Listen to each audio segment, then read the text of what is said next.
When the internet began, bulletin board services, or BBS, became the first online communities of the so-called information superhighway. Using their phone lines, people logged in from all over America to talk about sports, games, movies, and on one BBS in particular, share their ghost stories. Over time, those communities all went dark, except for one lone server that continues to operate somewhere in an unknown part of Pennsylvania's Rust Belt. A relic of the 1990s, veiled in mystery, it is a digital archive of humanity's strangest encounters with the unknown, as told by the people who experienced them. My name is Brandon Schexnayder, and you are listening to Fear Daily.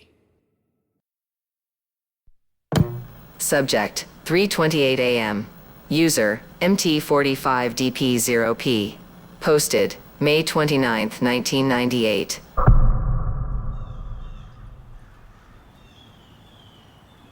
I used to love camping. Every October, my daughter and I would pick a weekend, pack up the truck with gear, marshmallows, and way too many blankets, and head for the hills outside Pine Creek. Nothing fancy, just a tucked-away clearing we called ours.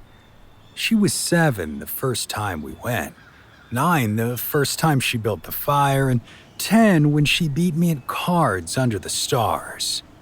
She died when she was 12, 2 years ago. The last voicemail she left me said, "Don't worry, Dad, I'll meet you there. Love you." I was late picking her up. Got caught up in some bullshit meeting I can't even remember now. Told her if she wanted to, she could walk home herself. She never made it. Some asshole lost control of their car just outside of town, skidded up onto the sidewalk. The paramedics said she was gone before they even got the call. I haven't been back to the campsite since. That is, not until last weekend. The clearing looked the same, but a little more overgrown. Fire pit half buried under leaves, but the trees still open to the sky the way they used to. I set up my old tent, the one with the stubborn zipper, and sat by the stones where we used to roast hot dogs until they turned to charcoal. I brought her locket with me, clipped it to the lantern loop inside the tent where I could see it shine. Told myself this was just a weekend to remember her, to sit in the place where I still heard her laugh when the wind moved through the branches just right. The first night, I woke to the sound of sticks breaking just beyond the tent wall. I checked my watch. 3:28 a.m. I laid there frozen, listening, one crack, then another, then something brushing along the nylon. I whispered her name like an idiot. Emma? Nothing.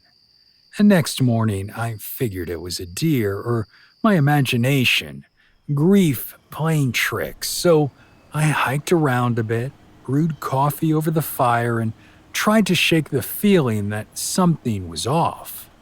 The woods felt too still, not in a peaceful way, in a don't belong here kind of way. Second night, same thing, only this time I heard a voice. Daddy? It was soft, curious, like she was trying to find me in a crowd. My chest collapsed in on itself. I scrambled out of the tent, flashlight in hand, feet cold against the hard-packed dirt. I called out, but I knew I shouldn't have. The light caught nothing but branches and falling leaves, but the air felt charged, like something was holding its breath, waiting. I checked my watch again. Still 3:28 a.m. It was still 3:28 a.m. when I boiled water, 3:28 a.m. when I walked the trail to the creek and back. The sky never changed. I tried turning on the radio. Dead air. My watch blinked but didn't tick. I walked for hours or minutes. It blurred together. Each time I blinked, the forest shifted slightly, trees in places they hadn't been, branches that twisted just a little too far, and always, I'd hear that voice. Why didn't you come get me? Why'd you make me go alone? Daddy, I was scared. I stopped calling back, started covering my ears, but it didn't help. Her voice came from inside now, playing through every memory I'd locked away. I saw her on the trail ahead once, thought it was her anyway. Same hoodie, same long braid. She looked back and her face was off, like it had been traced by someone who'd never seen a human before. The smile too wide, the eyes too dark, but it was her voice calling me forward. I didn't follow. I turned and ran the other way, slept beneath a pine with my back to the trunk and my eyes on the stars, only there weren't any stars. Just the same colorless sky, just the same stuck moment, like time was a broken record, skipping on 3:28 a.m. forever. I lost track of the days, if they were days. My food ran out, my water froze in the bottle, my skin cracked from the cold, but I didn't stop moving. I couldn't. The longer I stood still, the louder the voices got. They told me I didn't deserve to leave, that if I ever made it out, I'd just do it again, forget someone else, let someone else die, because I was too distracted, too late, and too selfish. I wanted to scream back that I knew, that I lived with it every damn day, but screaming didn't help. Nothing helped. Until last night. I woke up curled around her locket, dirt in my mouth, blood dried in a crust along my knuckles. The fire had long since burned out. My breath came in shallow, tired gasps, and the woods were quiet. Really quiet. No voices, no footsteps, just wind. When I sat up, I saw my truck, just past the ridge, right where I'd parked it. I stumbled down the hill, boots dragging through the leaves, lungs burning. Every inch of me felt like it had been hollowed out and filled with gravel. I opened the door, slumped into the seat, cranked the ignition. The clock on the dash blinked. 3:28 a.m.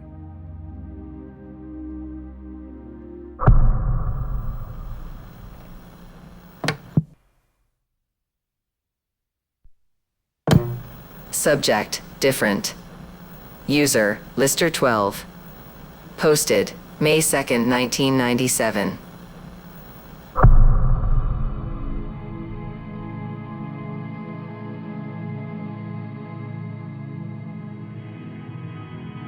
The last day I ever worked a paper route was also my first look backstage, into a part of the world most of us never even know is there. It began like any other delivery day, too early by any reasonable measure. I'd get up at 5, ride over to Bill McGregor's print shop where he'd have left my newspapers bundled by the door. Even back then, most of my hometown's deliveries were done by adult couriers in cars. Only a couple bike routes were left, a deliberate choice by the editor, Mr. Gurley, to help kids get work experience before they actually entered the job market. Once I picked up the bundles, I'd strap the ones that didn't fit into my saddlebags to the rear rack, then head off. I rode that route for 2 years, and in the summer, it wasn't so bad. The sun would be peeking above the horizon as you started, giving you a little more pep. Winter, though, that was the worst. You'd wake up in the damn dark, and by the time you finished, you were just in time to see night fade into a slightly lighter shade of gray before you went to school. On my last day, everything was normal until it wasn't. I picked up the paper from Mr. McGregor just after 5:30, waving at him through his shop window. It had dropped down to 15 degrees overnight, and I quickly regretted my decision not to bring gloves, as my fingers were already stiffening up, just tightening the rear straps. The lower temperature had brought with it a slight skiff of snow, just enough to obscure the intermittent patches of black ice I knew would be dotting my way. Managing to avoid a wipeout only feet away from the carport, I steadied myself, pushing out into the silent morning. That's the one good thing I can say about those empty, early mornings. It was like having the house all to yourself on a weekend, an exotic pleasure that almost felt too good to be true. I sailed up to Sigwalt Street, passing from east to west in a blur, hooked right up Dwyer, which is where my route really started. Winter delivery is slower than summer. Even though the papers are bagged, you can't really chuck them the way you can when it's dry out. Slowly but surely, I worked my way down the list and up Dwyer to Euclid, back down Yale, and so forth. My route ended at the Whitman House on a dead-end road just shy of Salt Creek. It's hard to say whether I had fewer deliveries than usual or I was really hauling ass between houses. Either way, it wasn't even 7 yet when I whipped around the corner onto the Whitman Street, my confidence carrying me straight into a patch of that black ice I'd mostly been managing to avoid. For a moment, I was weightless, my bike drifting sideways in the direction I'd just been traveling until I smashed into a snow pile at the side of the road. I tell you, snow might be fluffy when it's falling, but you pile enough of that shit together and let it go through a couple thaw-freeze cycles, it becomes disco concrete, shining like a diamond under the streetlights and knocking the air from your lungs with equal ease. To add insult to injury, the loose snow atop of the iron-hard hillock I'd just knocked into tumbled down around my ears, fragments of cold working their way under my collar, along my spine. I was still too surprised to be angry, so instead I just lay there in a breathless heap, desperately sucking air back into my chest. After the shock wore off and I could breathe normally again, an unusual calmness washed over me, and instead of standing up and brushing myself off, I sat there, out of sight, looking down the length of the street toward the Salt Creek barrier. What was I waiting for? I wasn't sure exactly. I sat right where I was, feeling my pants soak up more and more of the melting ice underneath me. Just as I was about to shake off the weird little fog I'd found myself in, I noticed movement beyond the halo of streetlight at the end of the road. It was on the creek side of the divider and roughly the height of a man. A mucky, scaly leg flung itself over the steel railing, followed by a second until their owner was standing smack in the middle of the light circle. Man-sized was correct, around 6 feet tall if I had to guess. Even man-shaped would have been technically correct. It was, however, no man. Rather, it was a chimera of mud and scales and protruding bones. By any measure, you could call it a monster. It didn't behave like a monster, though. Full of menace and ready to pounce at any second, the thing actually looked cautious. It appeared to check the street, sweeping its eyes back and forth, and For a second, my heart froze colder than the seat of my pants until I realized the wipeout had effectively camouflaged me. Satisfied it was alone, the creature gestured with its arm and another set of legs appeared over the railing. This one was smaller than the first, daintier if not all that shorter. Finally, the large one reached over into the blackness behind the railing and strained momentarily before hoisting over another, much smaller version of itself. It was a family of whatever they were. Together, they stepped out of the light and began making their way toward the unlit middle house on the left.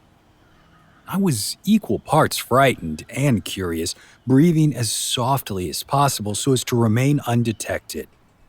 The sun had yet to make an appearance, so the three were difficult to make out as they walked.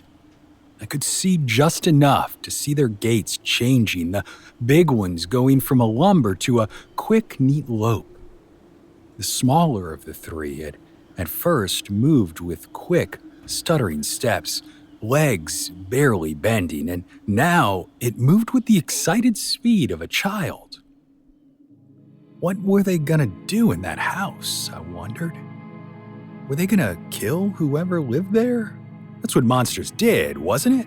The Whitmans were the only family I knew on the block, and I was midway through practicing what I'd say when Mr. Whitman answered my frantic 7 a.m. knock at the door when I caught sight of the three shapes as they passed in front of a neighbor's porch light. They were people, just like me.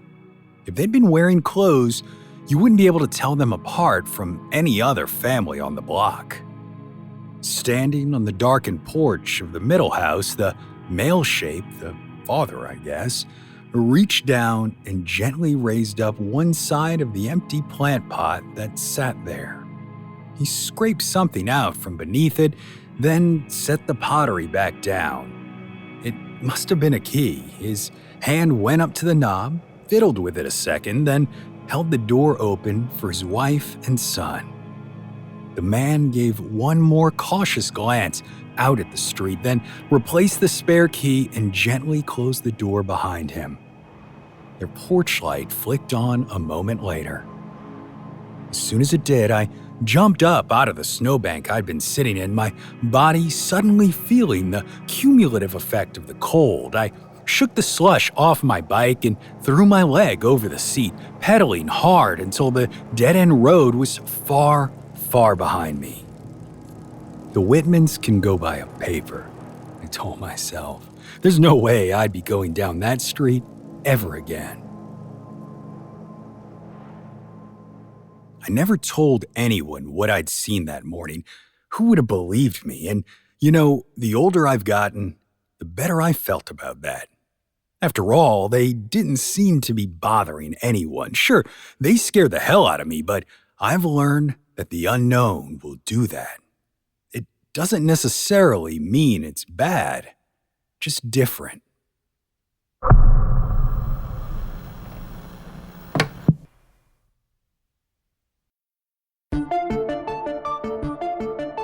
Fear Daily is an independent podcast hosted by Brandon Schexnayder and written by Brennan Storr, with Joanna Smith serving as the consulting editor, audio production by Rachel Boyd, and sound design by Southern Gothic Media. This podcast is a work of fiction.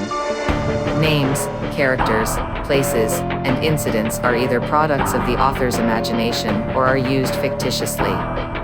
Any resemblance to actual persons, living or dead, or to real events or locations, is entirely coincidental.